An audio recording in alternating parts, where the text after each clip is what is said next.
Hello student. हम लोगों ने 9th के हिंदी में चैप्टर 1, 2 और 3 कंप्लीट किए। अभी हम चैप्टर 4 स्टार्ट करेंगे। यूनिट टेस्ट के लिए मैंने आपको चैप्टर 1 और 2 दे दिए, वो प्रिपेयर रखना। क्वेश्चन आंसर चैप्टर में से भी पूछे जाएंगे और फर्स्ट जो पोएम है वो भी प्रिपेयर रखना, क्योंकि पोएम भी पूछी जा सकती है पेपर में।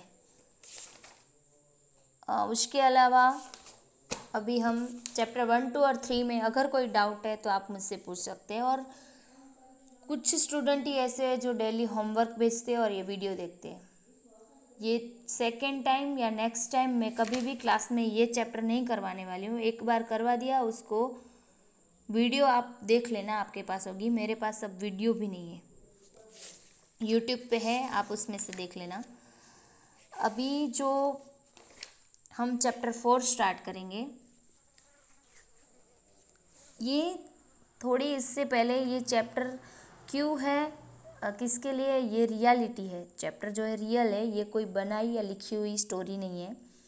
तो इससे पहले मुझे जहाँ तक जानकारी है, मैं थोड़ी उसके बारे में नॉलेज देना चाहती हूँ कि कर्ण का जीवन दर्शन। तो कर्ण कौन था? हम बोलते हैं कि पांडव 5 है। ये पांडव का ही भाई था कर्ण। पांडव की माता थी कुंती। उसके पीछे एक स्टोरी है कि जब कुंती का शादी नहीं हुई थी, उस वक्त उसने उसके घर पे आए हुए एक ऋषि की बहुत सेवा की थी। ऋषि उनसे बहुत खुश हो गए, प्रसन्न हो गए। पहले के समय में ऐसा था ना कि जब वो ऋषि मुनि प्रसन्न होते हैं तो उनको कुछ भी दान देते हैं, कुछ जो मांगे वो वरदान देते हैं। तो फिर कुंती को वरदान दिया ऋषि मुनि ने। उस वरदान से कुंती को सूर्य और कुंती का पुत्र, उसको एक पुत्र प्राप्त हुआ, कर्ण, जो कवच और कुंडल से आया हुआ। कवच और कुंडल यानी कि अगर उसने वो कवच और कुंडल पहना हो तो दुनिया का कोई भी इंसान उसको मार नहीं सकता, कोई भी बाण उसको लग नहीं सकता। कुंती की शादी नहीं हुई थी, इसलिए उसको डर लगा समाज का कि लोग क्या कहेंगे, ये बच्चा मैं कहाँ रखूँगी। इसलिए उसने ये कर्ण को, ऐसा बोला जाता है कि एक पेटी में पैक करके नदी में बहा दिया था। फिर वो जो बच्चा है वो एक सारथी जो था, उसका नाम राधे या कुछ ऐसा था। बहुत टाइम पहले ये पड़ी हुई स्टोरी है, इसलिए नाम याद नहीं है, लेकिन राधे ही था। तो राधे को ये मिलती है पेटी और उसके पास कोई बच्चे नहीं थे, तो वो कर्ण को अपना बेटा बनाता है। फिर जब कुंती की शादी हो जाती है, फिर उसके 5 पांडव होते हैं। आपको पता है पांडव और कौरव, 100 कौरव थे और 5 पांडव थे।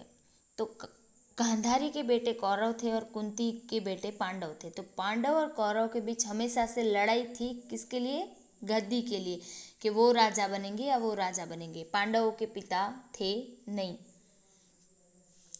और कौरव के पिता धृतराष्ट्र जो अंध थे। इसलिए कौरव जो थे उसमें दुर्योधन बड़ा था। दुर्योधन जो है उसको उसके मामा शकुनी, वो हर बात पे उसको राजनीति सिखाते थे। इसलिए दुर्योधन की मेंटालिटी अच्छी नहीं थी। उसको अपने भाइयों से या किसी से ऐसा नहीं कि पांडव मेरे भाई है, नहीं, उसको सिर्फ सत्ता से प्यार था कि मैं ही राजा बनूं, मैं ही राजा बनूं। तो कर्ण जो था उसको उस समय कर्ण एक दानवीर कर्ण था। उसका महाभारत में पूरा नाम है, पूरी दुनिया जानती है, दानवीर कर्ण की ओर से।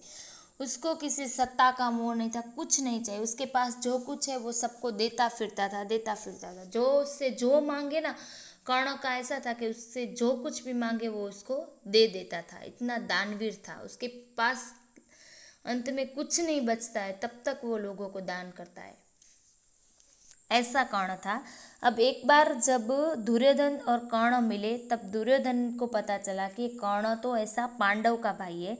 तब दुर्योधन ने उसका उपयोग किया। कर्ण के पास कवच कुंडल सब कुछ था, तो दुर्योधन ने उसको बोला कि जो युद्ध होने वाला है तू उसमें मेरा साथ देना। कर्ण और दुर्योधन मित्र हो गए, इसलिए कर्ण ने बोला हाँ मैं तुम्हारा साथ दूंगा। श्री कृष्ण को इस बात का पता चलता है। तब श्री कृष्ण ने कर्ण के पास गए थे। कृष्ण ये कहने के लिए कि तुम ये सब कुछ छोड़ दो और पांडवों के साथ आ जाओ। तब कर्ण और कृष्ण के बीच जो बातचीत होती है वो पूरी बात यहाँ दी गई है कि कर्ण और कृष्ण के बीच क्या बात हुई थी। इसके जो लेखक है रामधारी श्री दिनकर, दिनकर जी एक बहुत बड़े कवि थे। उनका जन्म बिहार के मुंगेर जिले के सिमरिया नामक गांव में हुआ था। एक किसान परिवार में, मिडिल क्लास फैमिली में हुआ था। उनको बचपन से ही लिखने का शौक था और ये जो कविता जो उन्होंने लिखी है ये रश्मि रथी नाम की एक पूरी नॉवेल है जो हम कॉलेज में थे तब, कॉलेज के टाइम हमको आती थी पढ़ने में। उस रश्मि रथी में पूरा कर्ण के बारे में दिया गया है, उसमें से थोड़ा सा ये पार्ट इसमें लिया है। ये इसमें क्या होता है, कृष्ण और कर्ण की बीच बातचीत होती है। हम डायरेक्ट स्टार्ट करेंगे। आपके पास टेक्स्ट बुक होगी, पेज नंबर 12। वैभव विलास की चाह नहीं, अपनी कोई परवाह नहीं। देखो, जब कृष्ण कर्ण को लेने आते हैं तब कर्ण उनसे कहते हैं कि वैभव विलास की चाह नहीं। वैभव यानी कि बहुत धन संपत्ति दौलत, उसका मुझे कोई शौक नहीं है। अपनी कोई परवाह नहीं, मुझे मेरी जात की कोई परवाह, चिंता, परवाह यानी चिंता।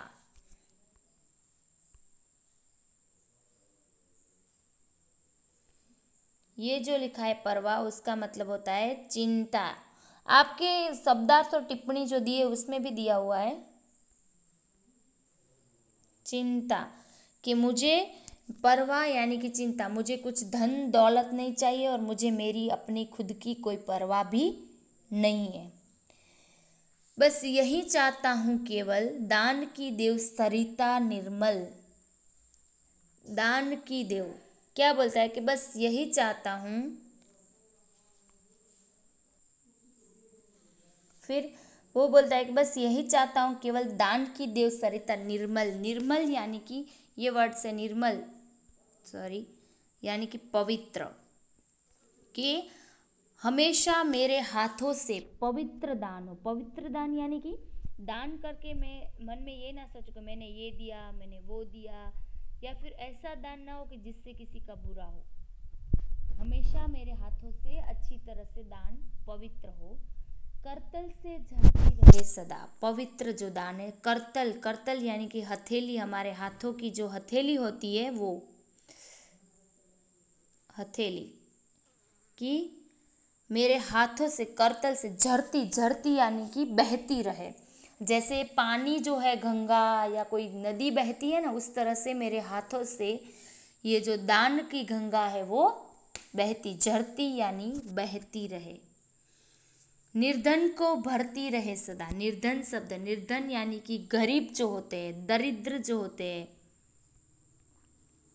जिसके पास धन नहीं है, बिना धन के, उन लोगों को सदा भरती रहे, उन लोगों की कमी को भरती रहे। इस तरह मेरे हाथों से पवित्र दान की गंगा चढ़ती रहे। ऐसा कौन बोल रहा है? कर्ण जो है श्री कृष्ण को कह रहा है कि आप मुझे लेने आए कि आपको मैं राजा बनाऊंगा, पांडवों के पास आ जाओ।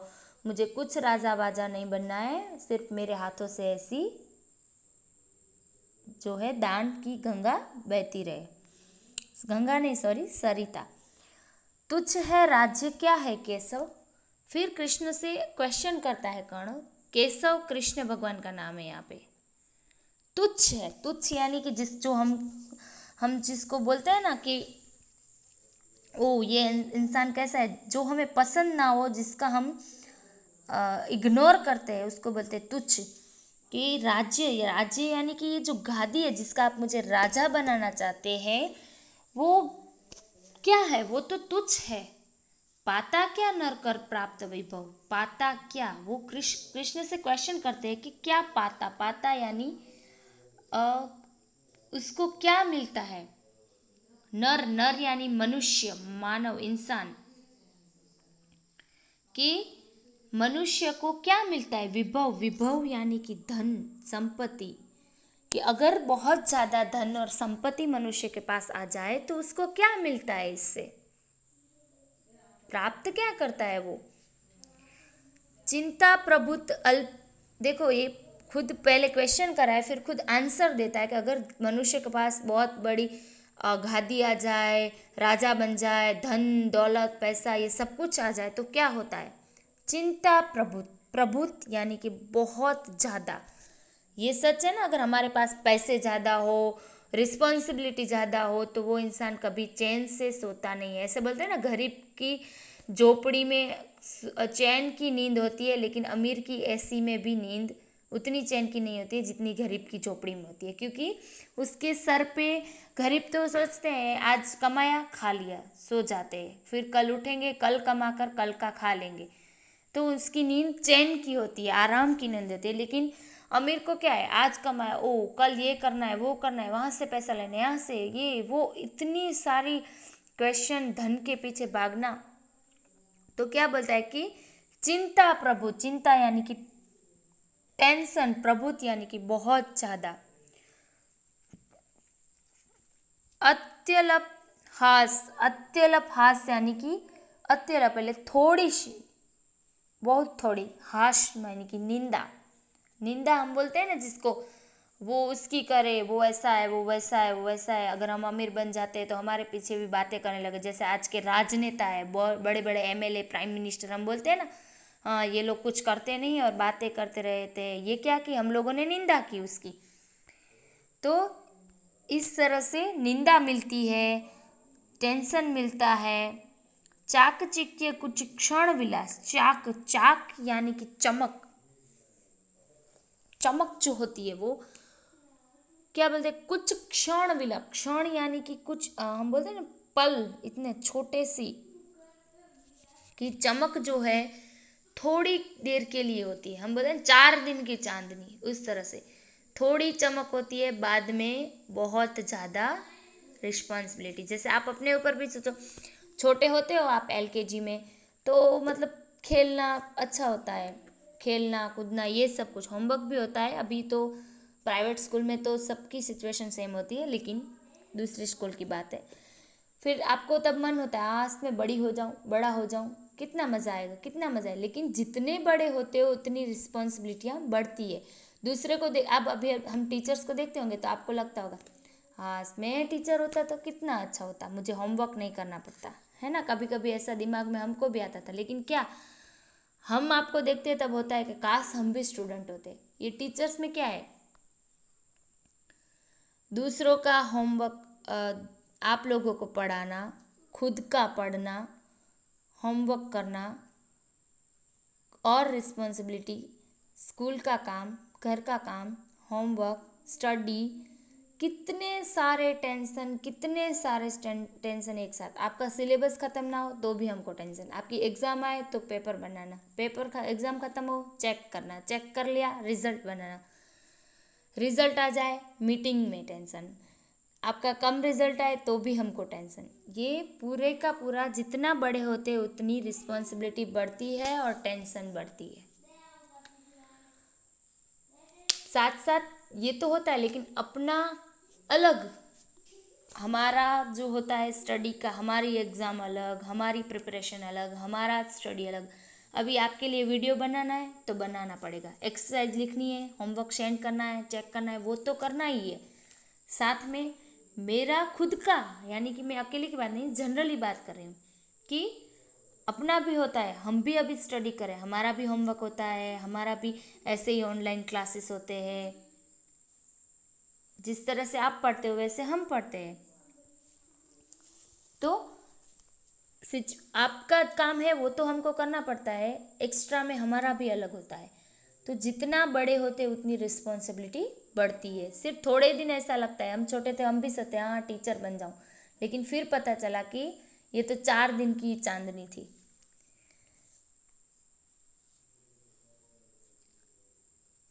पर वह भी यही गंवाना है, कुछ साथ नहीं ले जाना है। क्या बोल रहा है कि गंवाना यानी कि छोड़ना है, कि जो धन दौलत में कमाऊँ, अगर मुझे मिलेगा, आप मुझे राजा बनाओगे, तो वो भी मुझे इस धरती पर छोड़ के जाना है, मुझे कुछ साथ लेके नहीं जाना। हम बोलते हैं ना क्या करना है इतना सब कुछ करके, एक दिन तो मर जाएंगे, सब कुछ यहीं छोड़ के जाना है। उस तरह से कर्ण बोल रहा है कि वो भी सब यहीं पे छोड़ जाना है, मुझे कुछ साथ तो लेके जाना नहीं है। फिर क्यों मैं इतनी टेंशन लूँ, इतना सब कुछ करूँ। मुझसे मनुष्य जो होते हैं कंचन का भार न ढोते हैं। मुझसे मनुष्य, मुझसे यानी कि बोलता है कि मेरे तरह, मैं जैसा हूँ वैसे नेचर वाले इंसान जो होते हैं वो कंचन का भार न ढोते। कंचन यानी कि सोना, सुवर्ण, सोना चांदी, उसका भार वो उठाते नहीं है। मुझे से ऐसे मनुष्य को वो कुछ भी चाहिए नहीं। पाते हैं धन बिखराने को, लाते हैं रतन लुटाने को। पाते हैं धन, कि उसके पास जो धन दौलत है वो किसके लिए पाते हैं? बिखराने को। बिखराने को यानी नीचे फेंकने के लिए नहीं, दूसरे इंसान की मदद के लिए। जो भी धन हम लोग पाते हैं वो दूसरों की हेल्प के लिए।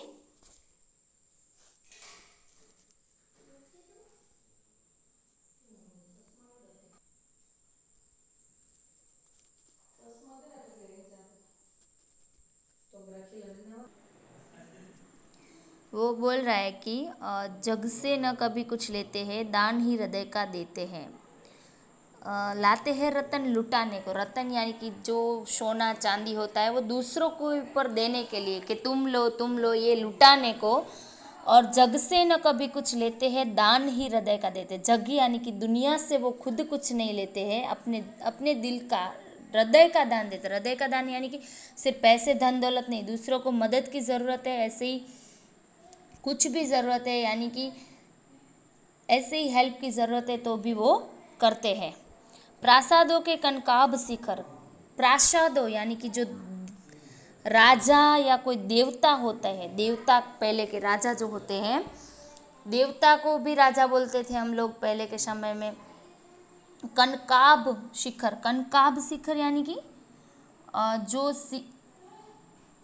जो सोने का, जिसको हम बोलते हैं ना सोने की, जिसमें सोने का बना हुआ शिखर यानी कि मुकुट जो होता है, राजा महाराजा जो होते हैं उनके, आपने देखा होगा कि उनका जो मुकुट है वो, और जो उसके महल जो है, उनके महलों में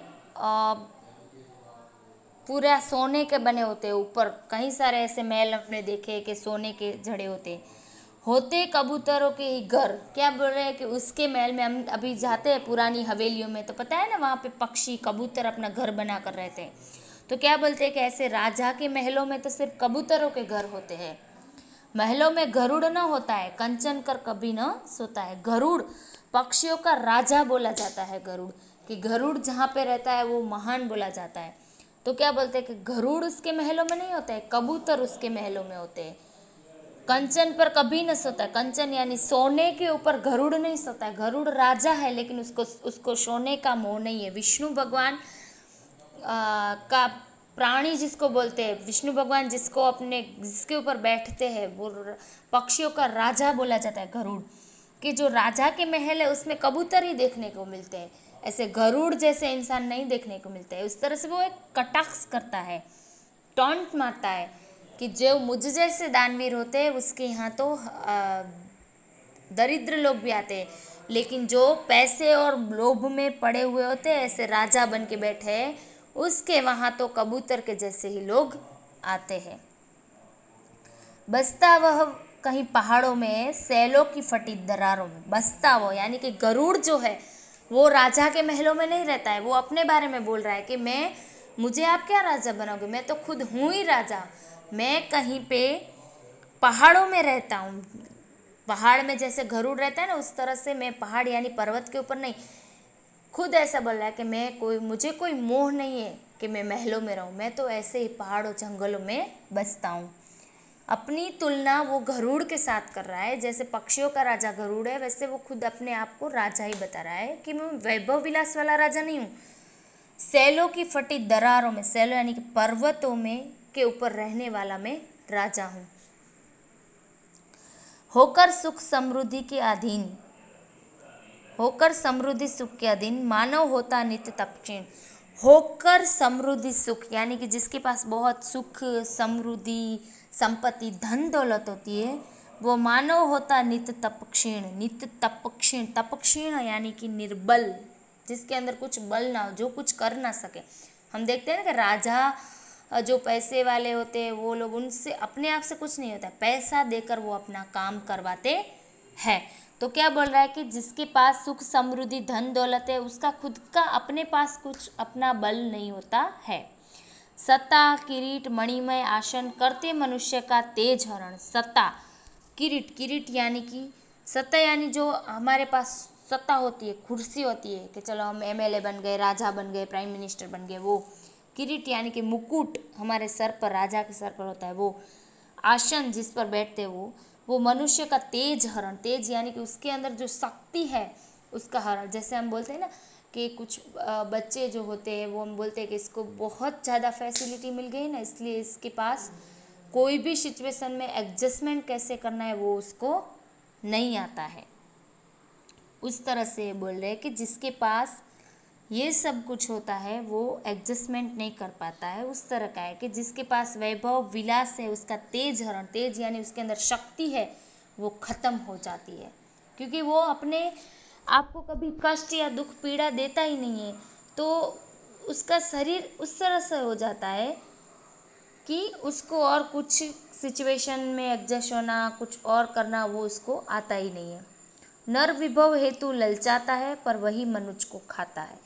नर, नर यानी कि इंसान जो है, विभव हेतु, विभव हेतु यानी धन दौलत संपत्ति के प्रति वो ललचाना यानी अट्रैक्ट कर होना, अट्रैक्शन होता है उसको धन और संपत्ति के प्रति, लेकिन उस इंसान को वो पता नहीं है, मनुष्य यानी कि इंसान के हकीकत में उस इंसान को अगर कोई खाता है, खत्म कर देता है तो वो संपत्ति, एक तो उसके अंदर शक्ति होती है उसको खत्म करता है, दूसरा उसका नेचर चेंज होता है। हम बोलते हैं ना अमीर लोग हैं उसको सिर्फ अपनी अमीरी ही दिखाई देती है, गरीबों का दर्द नहीं दिखाई देता।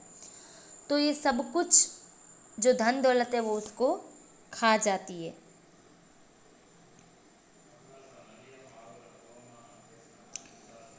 चांदनी पुष्प छाया में पलनर गले बने सुमधुर कोमल। क्या बोलते हैं चांदनी, चांदनी यानी हम बोलते हैं ना कि किसी का बेटा, कोई इंसान जो है पूरा दिन ऐसे घर में ऐशी में ऐसे पलता है, हम बोलते हैं ना, तो इसके बेटे का पालन पोषण ऐसे करता है कि वो कुछ भी उसको आँच ना है, कुछ भी दुख ना है। तो जो इंसान ऐसे पुष्प छाया, पुष्प यानी कि फूलों की जैसी छाया हो, फूलों का गार्डन हो, उस तरह से वो जीवन जीता। पल यानी कि अपने आप को जीवन जीना। गले बने सुमधुर कोमल, गले बने यानी कि उससे उसका जो शरीर, उसका गला जो है वो ऐसा मधुर मीठा बन सकता है देखने में। हाँ, जैसे सेलिब्रिटी हैं वो कैसी लाइफ जीते हैं, बहुत फैसिलिटी ये वो, तो उसके जो या फिर कोई एक ऐसे इंसान ले ले जो अपने बच्चे का पालन पोषण इस तरह से करते हैं बहुत फैसिलिटी देकर, तो उसकी जो बॉडी है वो हमको ऐसी लगती होगी कि कोमल बन गई है, अच्छी बन गई, लेकिन पर अमृत कलेश का पिए बिना, अतप अंधड़ में जिए बिना। अमृत कलेश का, कलेश का यानी कि कुछ संकट का, कुछ जहर जिसको हम बोलते हैं, कंकास हो जिसमें कुछ संकट हो, कुछ मुश्किल ही हो, वो पिए बिना, जहर पिए बिना। जहर यानी पीने का जहर डायरेक्टली नहीं, लेकिन लाइफ में प्रॉब्लम देखे बिना जो ऐसे ही जीवन बिताता है।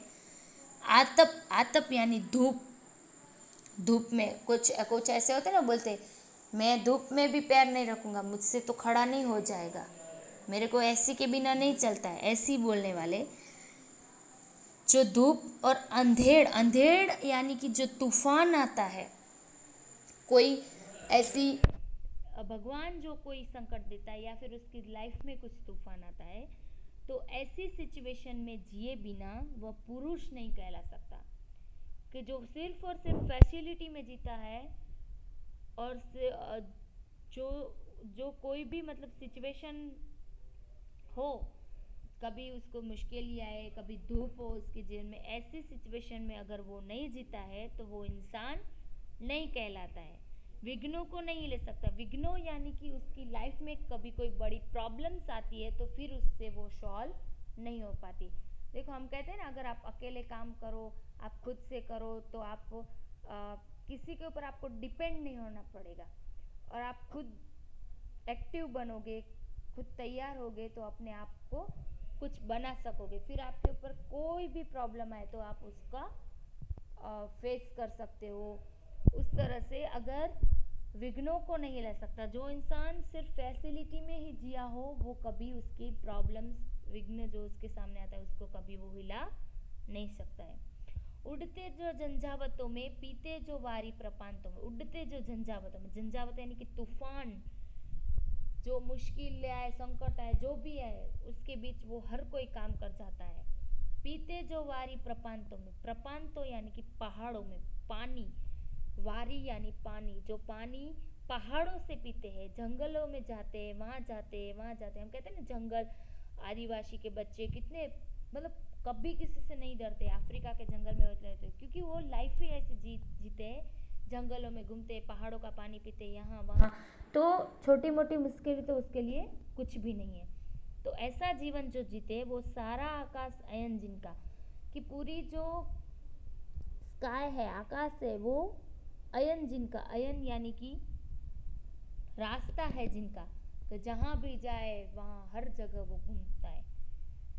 विस्गर भुजंग भोजन जिनका, विस्गर यानी कि सांप जहां पे बसता हो, जहरीला सांप, वो वहां पे बैठ के जो भोजन करता हो, वहां पे बैठ के यानी सांपों के घर जाके खाना खाने की बात नहीं है, लेकिन ऐसी सिचुएशनों में खाने का मिले तो भी, ना मिले तो भी, अगर मिले तो धूप वाला मिले, ऐसा मिले, जैसा मिले वो खा लेता है। वैसी जो संकट और वैसी सिचुएशन में जो जीता है वही फणीबंद छुड़ाते। फणीबंद यानी कि जो ऐसी फुफेर चला के जो सांप बैठा है वही सांप के सामने लड़ सकता है। उस तरह से वो वैसा इंसान है जो उसके सामने जो भी मुश्किल है उसके सामने वो लड़ सकता है, जो इंसान ऐसी सिचुएशनों में जीता है। मैं गरुड़ कृष्ण में वो बोलता है कि कर्ण कहते हैं कि मैं गरुड़ हूँ, गरुड़ यानी कि पक्षियों का राजा जैसे होता है वैसा मैं गरुड़ की तरह हूँ। गरुड़ भी पहाड़ों पे रहता है, वहाँ का पानी पीता है, जहाँ देखो वो गरुड़ हर सिचुएशन में अपने आप को ढाल सकता है। वैसे बोला कि मैं गरुड़ हूँ, मैं पक्षीराज सिर पर न चाहिए मुझे ताज। क्या बोलता है कर्ण कि मुझे सिर पर यानी मेरे माथे पर मुझे कोई ताज यानी कि मुझे राजा बनने का कोई मुकुट मुझे चाहिए नहीं। दुर्योधन पर है विपद घोर, दुर्योधन मैंने पहले बताया ना कि दुर्योधन की हेल्प कर रहा है, कौरव है दुर्योधन एक, कि उस पर है विपद घोर। विपद घोर यानी कि बहुत संकट, बहुत मुश्किल, विकराल, भयंकर आपत्ति, कष्ट है उसके ऊपर। सकता न किसी विषय उस छोड़, कि मैं विष यानी किसी भी कीमत पे मैं उसे छोड़ नहीं सकता हूँ। इतनी बड़ी मुश्किल है दुर्योधन के ऊपर, अगर आप मुझे राजा बनाए, मुकुट पहनाए, जो भी करे, लेकिन मैं दुर्योधन को छोड़ नहीं सकता। रणखेत पाटना है मुझे, रणखेत पाटना है यानी कि जो रण में, मैदान में जहाँ पे युद्ध होना है वहाँ पे मुझे वो युद्ध करना है। अहिपास काटना है मुझको, अहिपास का मतलब होता है सांप का बंधन, जो अभी जिस तरह से पांडव उसके ऊपर सांप बन के बैठे हैं जहरीले, उस तरह वो बंधन को मुझे तोड़ना है, उस सांप को मुझे मारना है। दुर्योधन के ऊपर जो मुश्किल है उसको रण मैदान में जाके मुझे युद्ध करना है और ये सांप को मुझे मारना है। इस तरह से कर्ण को इतनी अच्छी ऑफर कृष्ण ने दी थी, लेकिन उसने ये सब कुछ ठुकरा दिया। इसके ऊपर से हम कह सकते हैं कि कर्ण एक सच्चा मित्र है। अगर हमको टीचर्स बोले तू तेरे फ्रेंड को छोड़ दे, मैं तुझे इतना मार्क्स दूंगी, हाँ ठीक है। अगर हमको एग्जाम के पेपर मिलते हैं, तू तेरे फ्रेंड को मत दिखाना तो मैं तुझे दूँ, हम बोलते हैं हाँ ठीक है आप मुझे दे दो। हम कुछ मार्क्स के लिए भी ऐसा कर देते हैं, लेकिन कर्ण को तो पूरा राजा बनाया जाता था पूरी नगरी का, फिर भी उसने ठुकरा दिया, क्योंकि उसने बोला कि मित्रता और रिश्ते से बढ़कर दुनिया में कुछ भी नहीं है। धन दौलत मेरे लिए कुछ भी मायने नहीं लगते, दूसरों की मदद करना और मित्र का धर्म निभाना यही मेरे लिए सब कुछ है। स्टूडेंट, इस चैप्टर में अगर आपको कुछ समझ में नहीं आया तो आप मुझे पर्सनली पूछ सकते हैं। एक्सरसाइज में भेजूंगी वो लिख लेना। शब्दार्थ और टिप्पणी है आपको आपकी नोटबुक में लिखनी है। बाकी कोई डाउट हो तो पूछ सकते हैं। Thank you for watching.